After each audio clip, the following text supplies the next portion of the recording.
പ്രിയപ്പെട്ടവരെ, ലോക കേരള സഭ എന്ത് എന്ന ചോദ്യം ഇതിൻ്റെ തുടക്കം മുതൽ പലരും ചോദിച്ചതാണ്.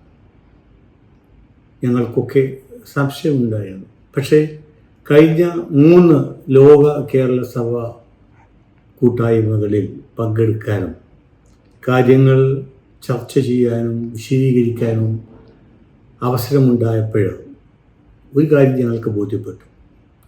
ഇതിൻ്റെ സംഘാടകർ അഥവാ കേരള ഗവൺമെൻറ് ഉദ്ദേശിച്ചത് ലോകത്തിൻ്റെ നാനാഭാഗങ്ങളിൽ കിടക്കുന്ന മലയാളികളായ പ്രവാസികളുടെ ഒരു കൂട്ടായ്മ, ഇതുവരെ ഇല്ലാത്തൊരു പുതിയ തുടക്കമായിരുന്നു അത്.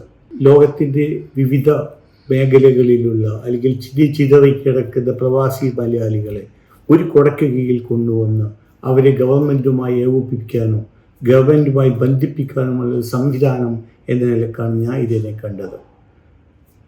പ്രവാസി പ്രശ്നങ്ങൾ, വിദേശങ്ങളിൽ അവർ നേരിടേണ്ട പ്രശ്നങ്ങൾ, അതിൻ്റെ പരിഹാര മാർഗങ്ങൾ, അതുപോലെ പ്രവാസി മലയാളികളുടെ മൂലധന നിക്ഷേപങ്ങൾ, അതുപോലെ സാംസ്കാരിക വിനിമയ സാധ്യതകൾ, ഭാവിയിൽ പ്രവാസികളുടെ മറ്റ് സാധ്യതകൾ, ഇതൊക്കെ ചർച്ചാ വിഷയമായിരുന്നു കഴിഞ്ഞ 2-3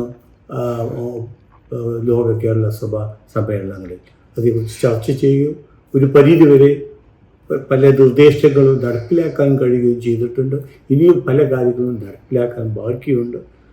അതുകൊണ്ട് തന്നെ ഈ പ്രവാസികളുടെ ഈ കൂട്ടായ്മ നിലനിൽക്കണം എന്ന് തന്നെയാണ് ഞങ്ങളെയൊക്കെ അഭിപ്രായം.